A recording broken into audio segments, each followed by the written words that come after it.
अब ये तो बात हुई क्या कि nth ब्राइट फ्रिंज और nth डार्क फ्रिंज सबकी विड्थ बिल्कुल एक जैसी है, जो कि n पर डिपेंड नहीं करती।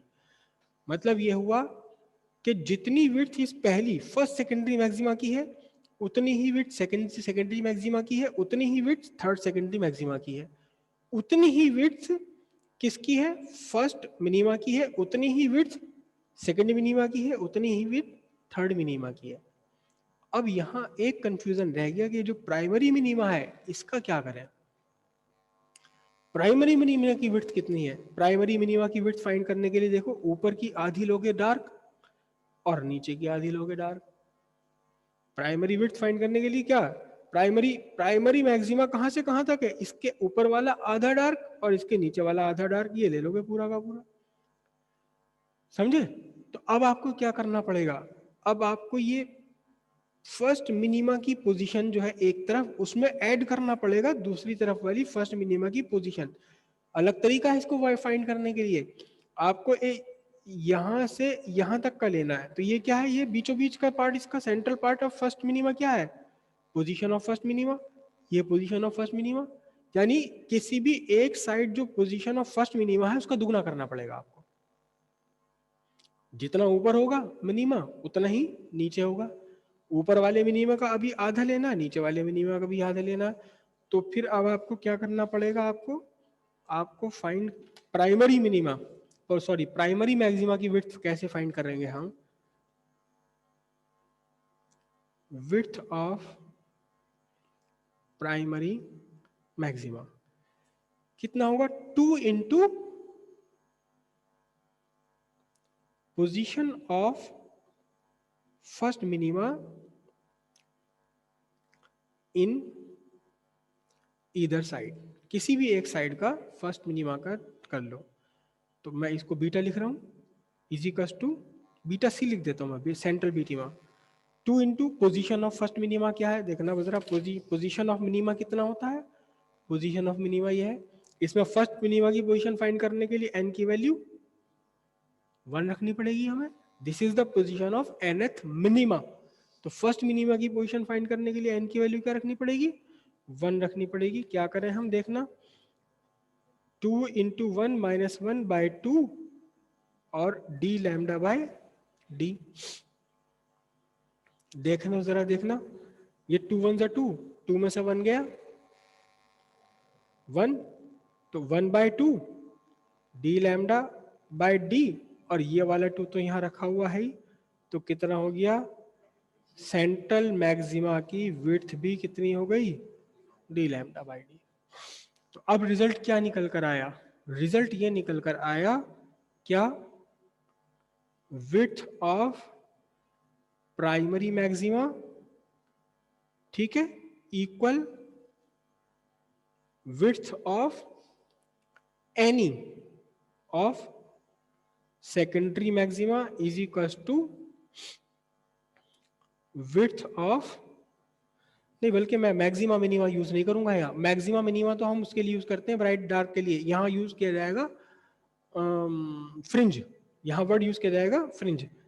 तो width of primary fringe is equal to क्या, विड्थ ऑफ एनी ऑफ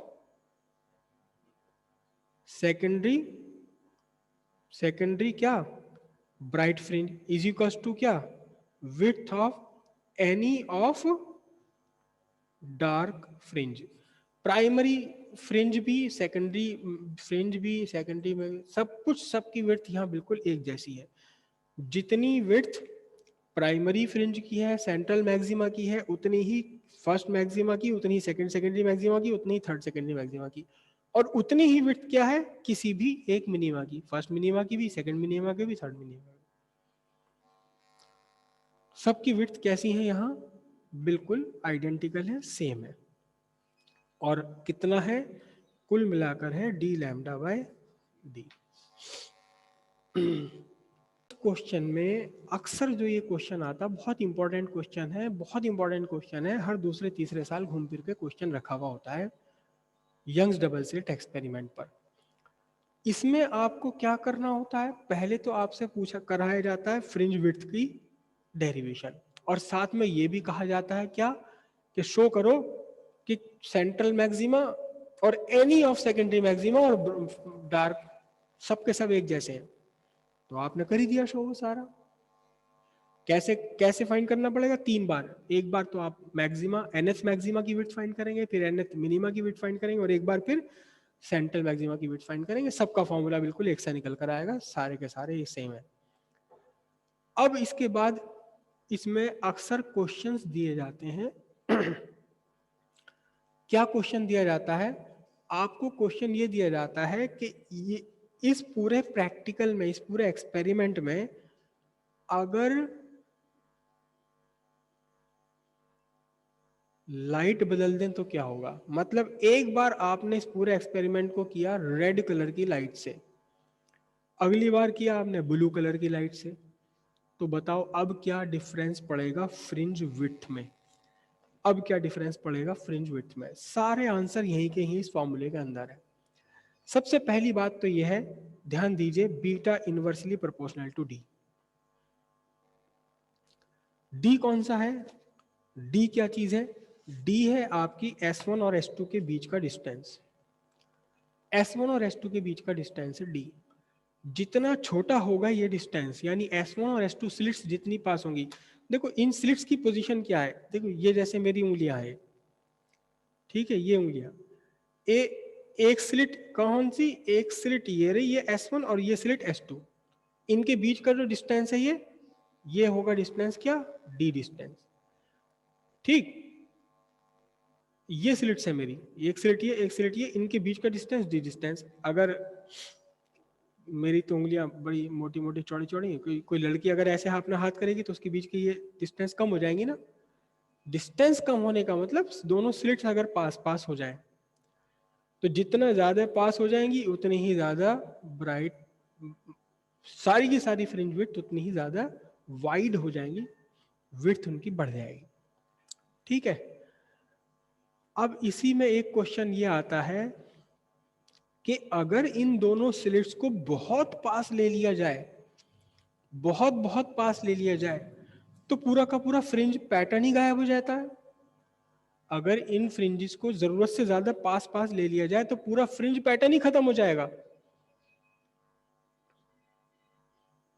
क्यों खत्म हो जाएगा, देखो ध्यान से, जैसे जैसे आप इनके बीच का डिस्टेंस घटाते रहोगे, आपको ये जो फ्रिंज विड्थ है बड़ी होती चली जाएंगी, चौड़ी होती चली जाएंगी।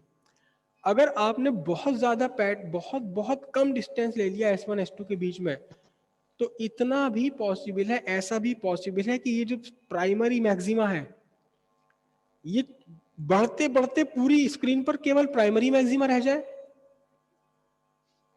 अभी क्या है, प्राइमरी मैक्सिमा, फिर डार्क, फिर ब्राइट, फिर डार्क, फिर ब्राइट, फिर डार्क, फिर ब्राइट, फिर डार्क, तो आपको फ्रिंज पैटर्न दिखाई दे रहा है।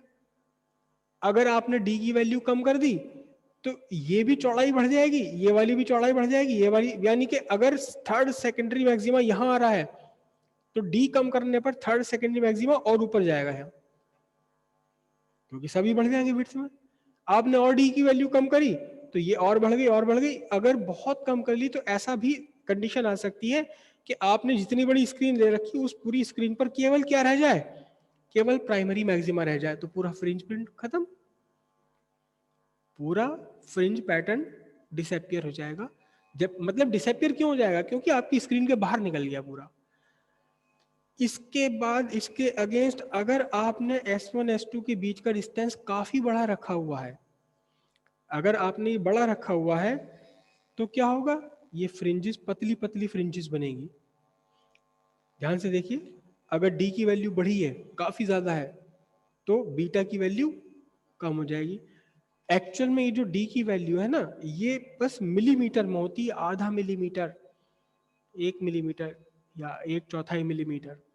अगर इससे ज्यादा बड़ी कर दें क्या होगा, अगर आप बड़ी कर दोगे तो फ्रिंज पतली हो जाएगी, फ्रिंज की विड्थ कम हो जाएगी। पता चला फ्रिंज की विड्थ इतनी कम हो गई, इतनी कम हो गई कि ये ब्राइट और ये डार्क, फिर ये ब्राइट, फिर ये डार्क, इतनी पास पास हो गई, इतनी पास पास हो गई, इतनी पास पास हो गई, ब्राइट और डार्क इतने पतले पतले हो गए कि हम अपनी आंखों से उस ब्राइट और डार्क का डिफरेंशिएशन ही नहीं कर पा रहे। तो फिर से क्या होगा, फ्रिंज पैटर्न डिसअपियर हो जाएगा, फिर से फ्रिंज पैटर्न डिसअपियर हो जाएगा। ये जो मैं आपको बता रहा हूं ये किताब में नहीं है, ये बोर्ड में आए हुए क्वेश्चंस है, बोर्ड में आए हुए क्वेश्चंस है। स्लिट S1 S2 के बीच का डिस्टेंस जितना कम करेंगे फ्रिंज विड्थ बढ़ती चली जाएगी। अगर बहुत कम कर दिया तो फ्रिंज पैटर्न डिसअपियर हो जाएगा। क्यों? क्योंकि आपकी ऐसी पॉसिबिलिटी है कि पूरी की पूरी स्क्रीन केवल सेंट्रल मैक्सिमा से ही कवर अप हो जाए, तो पूरा फ्रिंज पैटर्न डिसअपियर। अगर आप डी की वैल्यू बढ़ाते चले जाएंगे तो फ्रिंज विड्थ कम होने लगेगी और फिर से फ्रिंज पैटर्न डिसअपियर हो जाएगा। क्यों? क्योंकि फिर मैक्सिमा मिनिमा इतने पतले पतले बनेंगे कि हम उन्हें डिफरेंशिएट ही नहीं कर पाएंगे अपनी आंखों से, तो फिर से फ्रिंज पैटर्न डिसअपियर हो जाएगा। ठीक है, अगली कंडीशन क्या है, कैपिटल डी। कैपिटल डी क्या है? कैपिटल डी आपका सोर्स S1 S2 और स्क्रीन के बीच का डिस्टेंस है। जितना आप कम करते चले जाओगे उतना ही फ्रिंज पैटर्न आपका पतला बनता चला जाएगा, फ्रिंज विड्थ कम होती चली जाएगी। जितना ज़्यादा दूर कर लोगे उतना ही ज़्यादा फ्रिंज विड्थ बढ़ती चली जाएगी।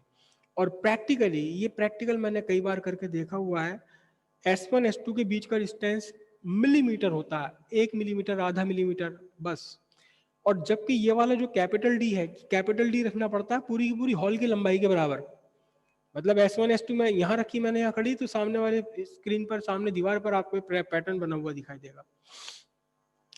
Capital d is of the order of metre, 2 metre, 3 metre, few metre. Small d is of the order of millimetre, आधा मिलीमीटर, 1 मिलीमीटर, 2 मिलीमीटर बस। इससे ज्यादा अगर आपने कैपिटल डी बढ़ा, स्मॉल डी बढ़ा दिया तो इतनी पतली पतली फ्रिंज बनेगी कि पता नहीं चलेगा फ्रिंज बन भी रही है नहीं बन रही। क्लियर हुई इतनी बात? अब वो बात आती है क्या कि अगर अभी मैं थोड़ा सा कुछ बातें और बनाऊंगा। एक वर्ड हम यूज करते हैं, एक वर्ड हम यूज करते हैं इसमें, मोनोक्रोमैटिक लाइट। मोनोक्रोमैटिक लाइट, ये जो प्रैक्टिकल किया जाता है ये मोनोक्रोमैटिक लाइट के साथ किया जाता है। अब ये मोनोक्रोमैटिक लाइट क्या भला है? मोनोक्रोमैटिक लाइट का मतलब होता है ओनली अ सिंगल कलर, एक ऐसी लाइट जिसमें सिर्फ एक ही कलर हो। सूरज की लाइट में कितने कलर है? 7 प्राइमरीली। तो ये मोनोक्रोमैटिक नहीं है, सनलाइट मोनोक्रोमैटिक नहीं है। मोनोक्रोमैटिक लाइट का बहुत ही बढ़िया, सबसे बढ़िया आपका एग्जाम्पल है आपकी जो छोटा सा वो होता है लेजर लाइट। बढ़िया कलर की, एकदम रेड कलर की लाइट उसमें से निकलती है। मतलब जो लेजर लाइट है उसमें से केवल केवल केवल और केवल रेड लाइट ही निकल रही है, ना उसमें से ग्रीन लाइट निकल रही, ना ब्लू, ना येलो, ना ये ना वो, ऐसा कुछ। वो है मोनोक्रोमैटिक लाइट। ठीक है, अब तो सारी जगह एलईडी लग गए, लेकिन अब से पहले जो पीले पीले बल्ब लगे हुए थे स्ट्रीट लाइट में, पीले रंग के बल्ब, सोडियम बल्ब उन्हें कहा जाता था, वो भी ऑलमोस्ट मोनोक्रोमैटिक होता है। उसमें येलो कलर की लाइट निकलती है। येलो इसलिए रखते थे ताकि धुंध में, फॉग में भी वो दिखाई दे जाए। तो ये जो एक्सपेरिमेंट किया जाता है ये किया जाता है मोनोक्रोमैटिक लाइट के साथ में। यानी जो सोर्स आपने पीछे लिया है वो या तो रेड कलर का सोर्स हो गया, या ब्लू कलर का हो गया, या ग्रीन कलर का हो गया। अब आपसे क्वेश्चन में पूछा जाता है कि एक बार आपने प्रैक्टिकल यूज करा रेड मोनोक्रोमैटिक लाइट लेके, अगली बार आपने प्रैक्टिकल करा ब्लू मोनोक्रोमैटिक लाइट के साथ में, तो अब बताओ दोनों बार फ्रिंज पैटर्न पर क्या इफेक्ट पड़ेगा? मतलब आपसे क्वेश्चन में क्या कहा, आपसे क्वेश्चन में कहा गया, क्या कहा गया, if monochromatic red light is replaced by monochromatic blue light, तो बताओ फ्रिंज विड्थ पर क्या इफेक्ट पड़ेगा, बीटा पर क्या इफेक्ट पड़ेगा? सिंपल सी बात है, फॉर्मूले में इसका आंसर लिखा हुआ है। फॉर्मूले में इसका आंसर लिखा हुआ, बीटा इज इक्वल टू क्या है, डी लैम्डा बाई डी। कम हो जाएगी। सिंपल सी बात है, बीटा रेड की वेवलेंथ बड़ी है, किससे बड़ी है? वायलेट की या ब्लू की वेवलेंथ से। तो इसका सीधा मतलब है beta for with red light is larger than beta with blue light. अगर रेड लाइट से ये बन रही है फ्रिंज, तो सब कुछ रखते सेम रखते हुए आपने ब्लू कलर का बदल दिया, ये वाली जो है पास में आ जाएगी, ये वाली और पास आ जाएगी और पास आ जाएगी, फ्रिंज विड्थ आपकी घट जाएगी, लगभग आधी हो जाती है। क्योंकि जो रेड लाइट है, रेड लाइट की वेवलेंथ होती है, वो रेड लाइट की वेवलेंथ आपकी होती है 7800 एंगस्ट्रॉम के आसपास, और जो ब्लू लाइट है, ब्लू लाइट होती है लगभग 4000, लगभग आधी है ना, 4000 एंगस्ट्रॉम। तो अगर आपने रेड लाइट की जगह ब्लू लाइट ले ली तो फ्रिंज विड्थ लगभग आधी हो जाएगी, और अगर आपने ब्लू लाइट की जगह रेड लाइट ले ली तो फ्रिंज विड्थ लगभग दुगुनी हो जाएगी। क्लियर है इतनी बात? छोटी सी कंडीशन और रह गई है, देखो जरा ध्यान से। अगली एक आध बार क्वेश्चन ये भी पूछा गया है क्या, if the whole apparatus is dipped in a liquid of refractive index mu, अगर इस पूरे के पूरे एपरेटस को, ये पूरा जो था, इसे लेकर के ज्यों का त्यों लिक्विड में डुबो दिया, ऐसे लिक्विड में जिसका रिफ्रैक्टिव इंडेक्स म्यू है, तो फ्रिंज विड्थ पर क्या इफेक्ट पड़ेगा? फ्रिंज विड्थ का formula D lambda by D. देखने में ऐसा लगता है कि यहां रिफ्रैक्टिव इंडेक्स का कोई काम नहीं है, कोई काम नहीं है ऐसा लगता है, लेकिन है, रिफ्रैक्टिव इंडेक्स है इस फॉर्मूले के अंदर। लैम्डा इज इक्वल टू कितना है बोलो? लैम्डा इज इक्वल टू है speed of light upon frequency. जब लाइट मीडियम चेंज करेगी तो फ्रीक्वेंसी नहीं बदलेगी, लेकिन स्पीड ऑफ लाइट बढ़ जाती है। तो beta in air is equal to D lambda speed of light in air, जिसे हम सी से रिप्रेजेंट करते हैं, अपॉन न्यू। ठीक है, बीटा इन लिक्विड, लिक्विड में डुबो देने पर क्या होगा? D lambda, sorry small D, capital D by small D, जो कहती हूँ speed of light in liquid divided by frequency, frequency बदलती नहीं है।